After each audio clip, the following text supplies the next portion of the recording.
আজ তোমাদের ক্লাস 10-এর অসুখী একজন কবিতাটি একটু বলার চেষ্টা করব বা বোঝানোর চেষ্টা করব তোমাদের সুবিধার্থে।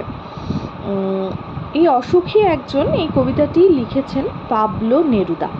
পাবলো নেরুদাকে আর তর্জমা করেছেন নবারুণ ভট্টাচার্য।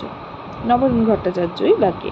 আচ্ছা, লেখক পরিচিতিটা প্রথমে একটু, কবি পরিচিতি প্রথমে একটু বলে নিই। পাবলো নেরুদা হলেন প্রখ্যাত চিলিয়ান কবি। দক্ষিণ আমেরিকায় চিলি বলে একটি দেশ রয়েছে, সেখানে জন্মগ্রহণ করেছিলেন পাবলো নেরুদা। তিনি কেবলমাত্র কবি ছিলেন না, তার রাজনৈতিক মতাদর্শ ছিল এবং তিনি একজন দক্ষ রাজনীতিবিদও ছিলেন। তার প্রকৃত নাম হচ্ছে নেফতালি রিকার্দো রেয়েস বাসো আলতো। নেফতালি রিকার্দো রেয়েস বাসো আলতো। পাবলো নেরুদা তার ছদ্মনাম, বা তিনি সেই নামে লেখালেখি করেন এবং পরে এই নামটি আইনি বৈধতা পায়।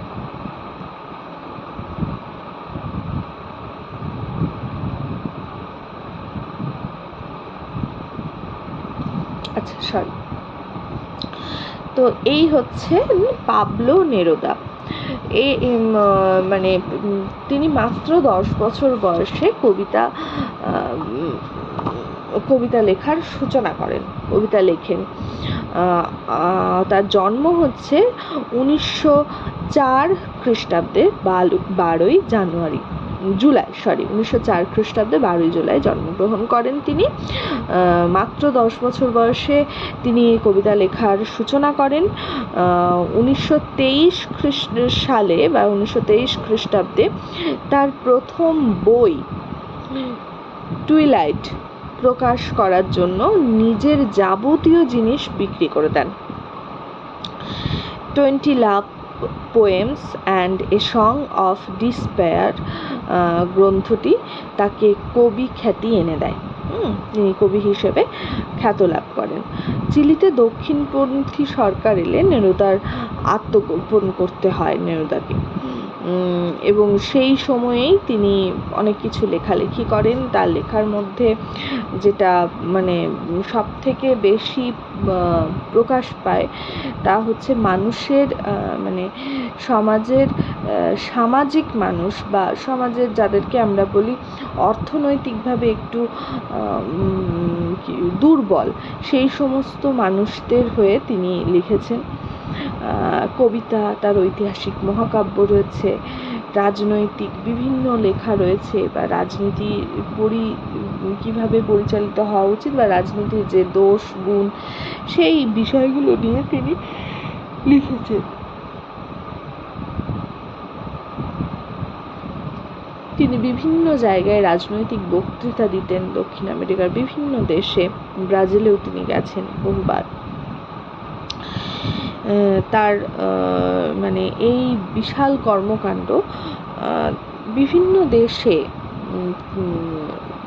খুব পরবর্তীকালে খুব মানে হয়, মানে তোমার কি বলবো, প্রসারিত হয়।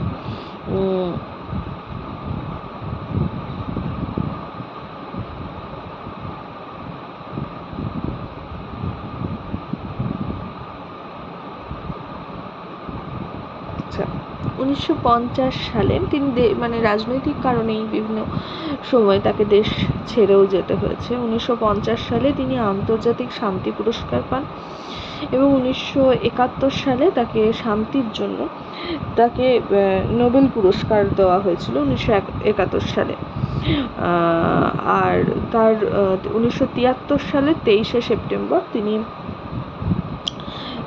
চলে যান, মানে দেহ রাখেন বা তার মৃত্যু হয়। হৃদরোগে আক্রান্ত হয়ে তার মৃত্যু হয়।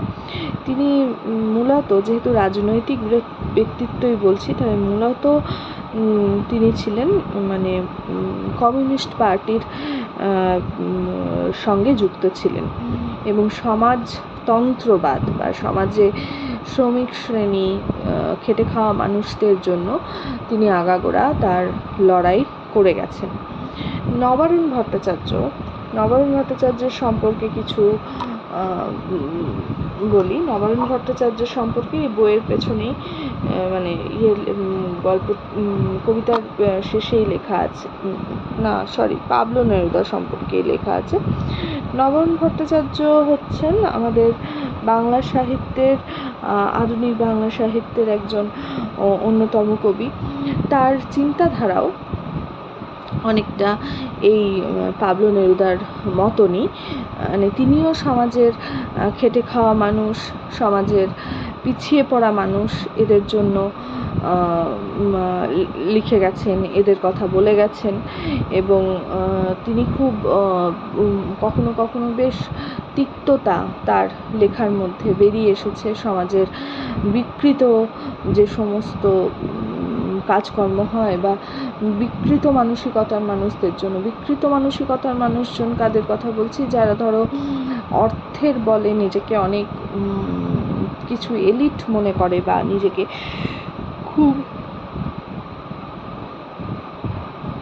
উঁচু কোনো জায়গায় আছে, অবস্থান করছে এটা মনে করে সমাজের যারা নিচু শ্রেণীতে অবস্থান করছে, আমরা মনে করছি বা আমরা তাদেরকে বলছি নিচু শ্রেণী, কিন্তু আদেও কে উঁচু কে নিচু এটা কে ঠিক করবে? তো এই যে বিভিন্ন বিষয় নিয়ে নবারুণ ভট্টাচার্য তার লিখে গেছেন। তো এই কবিতাটি তিনি বঙ্গানুবাদ করেছেন বা তর্জমা করেছেন। বঙ্গানুবাদ না, তর্জমা, মানে অ্যাকচুয়ালি কবিতা থেকে এই কবিতাটি তিনি নিয়ে লিখেছেন। এই কবিতাটি আসলে কিসের কবিতা প্রথমে বলি। এই অসুখী একজন কে? এখানে আমরা ছবিতে দেখতে পাচ্ছি একজন পুরুষ চলে যাচ্ছেন, পিছনে যে মহিলাটি দাঁড়িয়ে আছে দরজায় এবং মাঝে যে ছবি দেওয়া আছে, ছবির মাঝে জঙ্গল পাহাড়ের মতন রয়েছে, অর্থাৎ অনেক দূরে চলে গেছে ভদ্রলোক। তো সেই মহিলাটি হচ্ছে এই গল্পের নায়িকা এবং তার কথাই এখানে কবিতা জুড়ে বলা হয়েছে তিনিই অসুখী। এই যে অসুখী একজনের, ওই অসুখী ব্যক্তিকে, সেটা হচ্ছে ওই মহিলাটি। কোথাও লেখকও অসুখী। কবিতায় কি বলছে? আমি তাকে ছেড়ে দিলাম, অপেক্ষায় দাঁড় করিয়ে রেখে দরজায় আমি চলে গেলাম দূরে। সে জানতো না আমি আর কখনো ফিরে আসবো না। একটা কুকুর চলে গেল, হেঁটে গেল গির্জার এক নান। 1 সপ্তাহ আর 1টা বছর কেটে গেল। বৃষ্টিতে ধুয়ে দিল আমার পায়ের দাগ, ঘাস জন্মালো রাস্তায়। প্রথমেই বলি যে এই কবিতাটি একটি যুদ্ধের কবিতা। একটা সময়, যে সময়ে এই কবিতাটি লেখা হচ্ছে, সেই সময় গোটা পৃথিবী একটা যুদ্ধের মধ্যে প্রায় যুদ্ধের মধ্যে লিপ্ত হয়ে গেছিল, প্রায় গোটা পৃথিবী। সেই সময় কবি এই লেখাটি লিখছেন, এই কবিতাটি লিখছেন যে যুদ্ধ যখন শুরু হয় তখন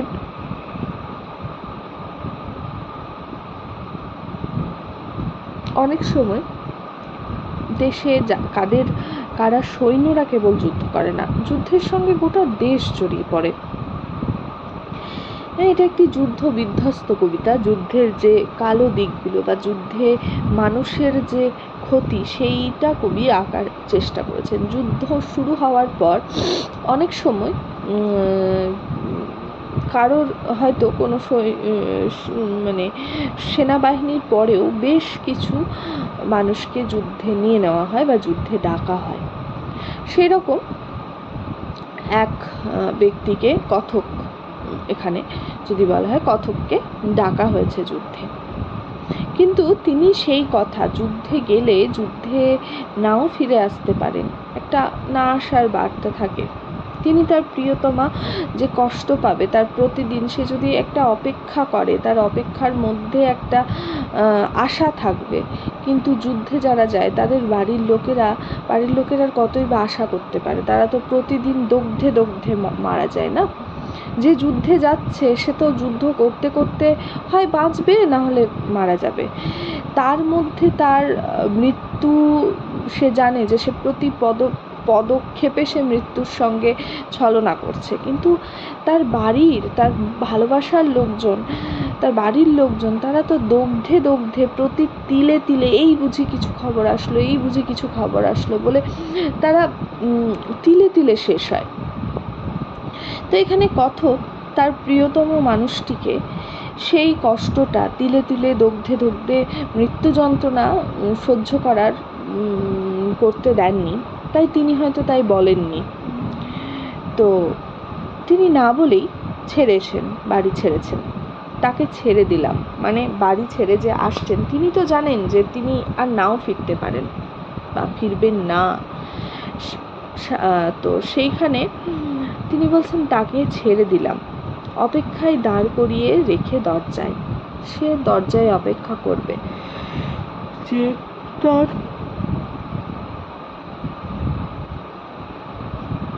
তার প্রিয়তম মানুষটি ফিরে আসবে।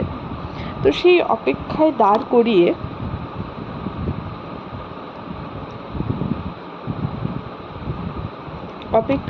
করিয়ে মানে চলে এলাম। আমি চলে গেলাম দূরে, মানে আমি বহু দূর থেকে দূরে চলে গেলাম। সে জানতো না আমি আর কখনো ফিরে আসবো না। কথক তো বলেননি তাকে যে তিনি ফিরে আসবেন, তাই সে জানতো না যে আর কখনোই তিনি ফিরে আসবেন না। একটা কুকুর চলে গেল, হেঁটে গেল গির্জার এক নান। একটি কুকুর চলে গেল, কথক চলে যাওয়ার পরে ওই রাস্তা দিয়ে একটি কুকুর গেল, গির্জার এক নান অর্থাৎ সন্ন্যাসিনী চলে গেলেন।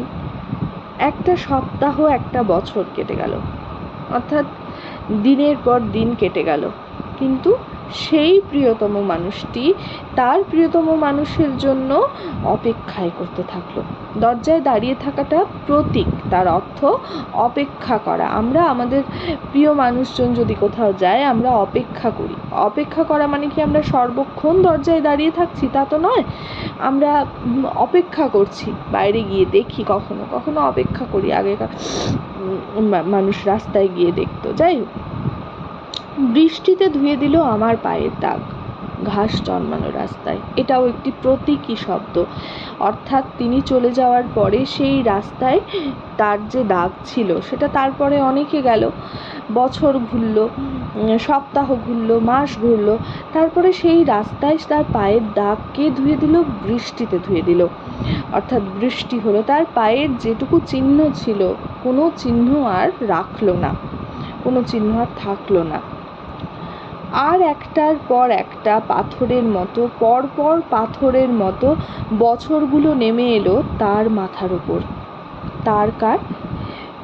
কথকের সেই প্রিয়তমার মাথার উপরে। কারণ বছরের পর বছর যাচ্ছে, তার মানে প্রিয় মানুষটি ঘরে ফিরছে না। তাহলে দিনগুলো, বলে না যে কষ্টের সময় দিনগুলো ভীষণ দীর্ঘ লাগে।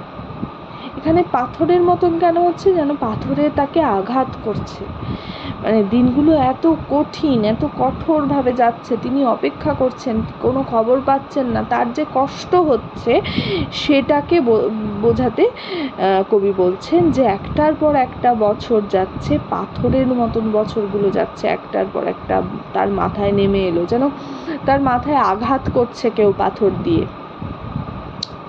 তার যে প্রিয় মানুষটি ফিরছে না, তার একটা মানসিক কষ্ট, সামাজিক বিভিন্ন সমস্যা, তার যেগুলো হতে থাকলো সেগুলো সমস্তগুলো যেন তার মাথায় কেউ পাথর ভাঙছে। তারপর যুদ্ধ এলো, অর্থাৎ যুদ্ধের আগেই কিন্তু তাদেরকে নিয়ে নেওয়া হয়েছে। যুদ্ধ এলো, রক্তের এক আগ্নেয় পাহাড়ের মতো শিশু আর বাড়িরা খুন হলো, সেই মেয়েটির মৃত্যু হলো না। কি বলছে?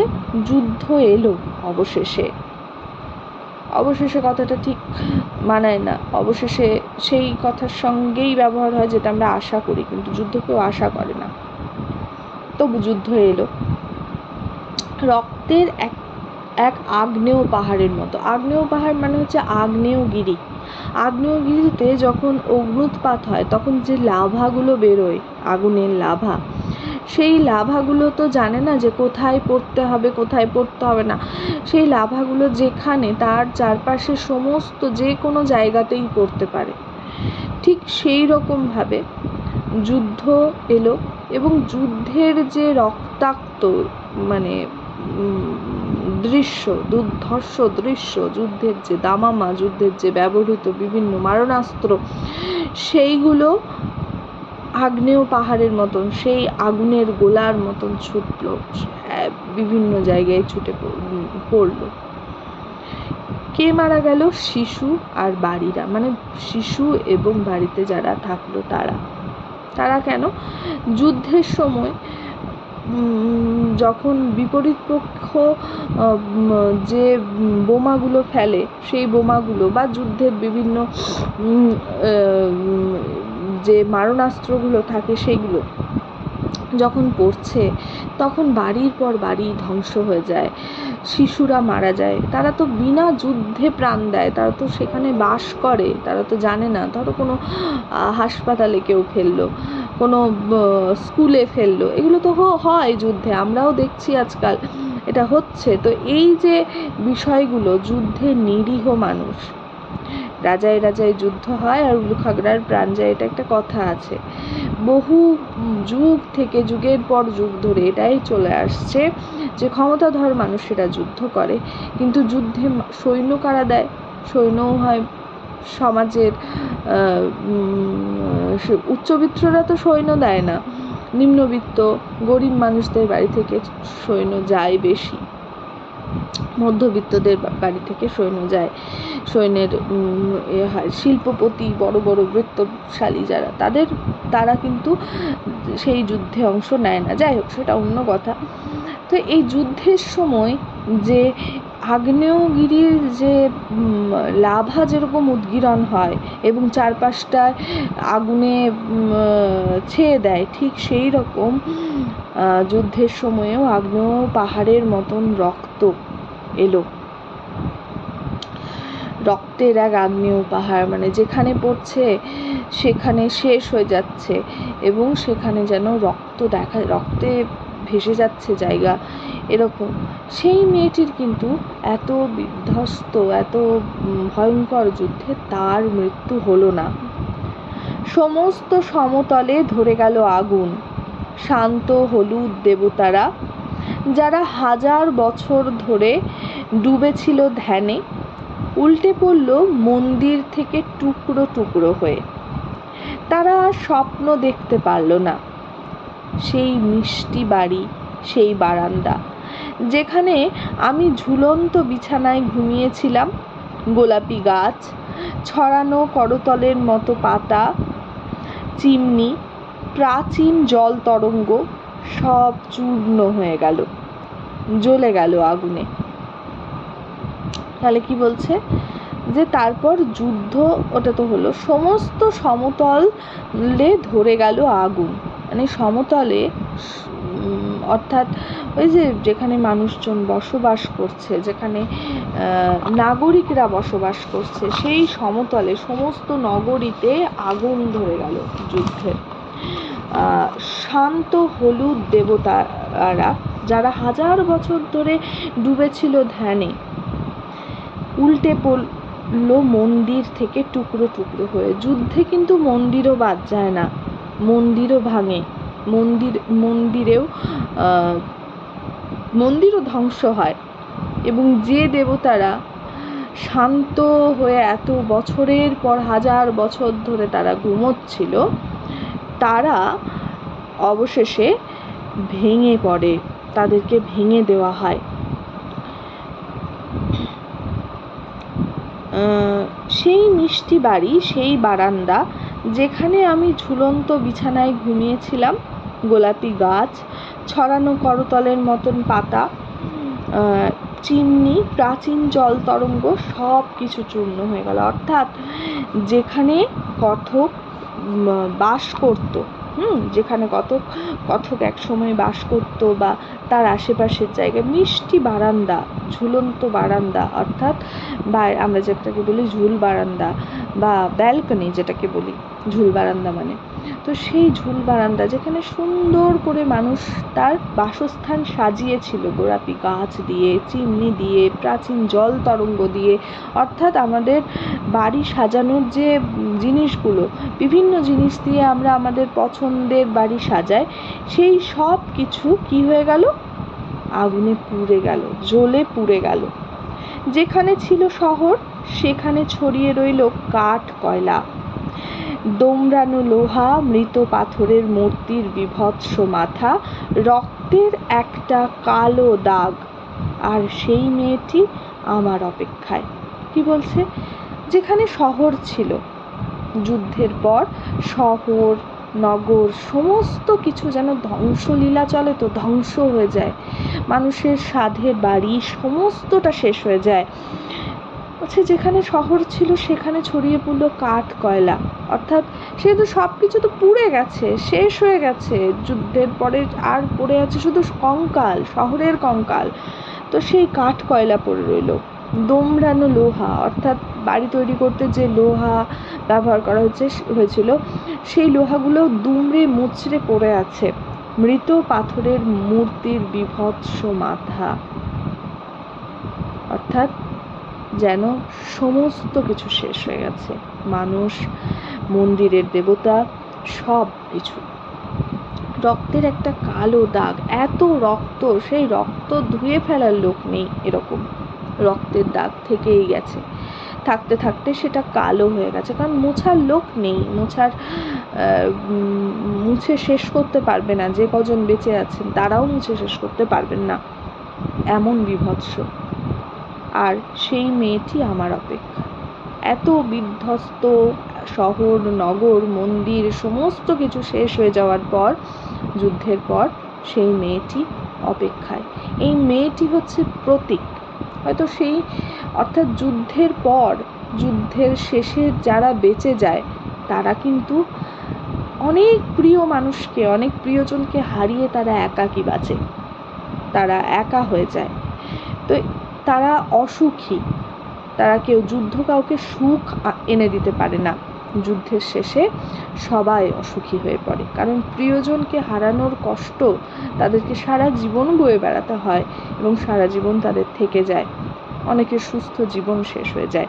তাই কবি এই কবিতাটি লিখেছেন এই কারণে যে যুদ্ধটা কাম্য নয়, এবং সাধারণ মানুষ তো যুদ্ধ চাই না, সাধারণ মানুষ সব থেকে বেশি যুদ্ধের গ্লানি বহন করে। তাই পৃথিবীতে যুদ্ধটা বন্ধ হওয়া একান্ত কাম্য। আচ্ছা, আজকে এত দূর হলো, আশা করছি কিছুটা উপকার হবে তোমাদের, ভালো লাগলে জানিও।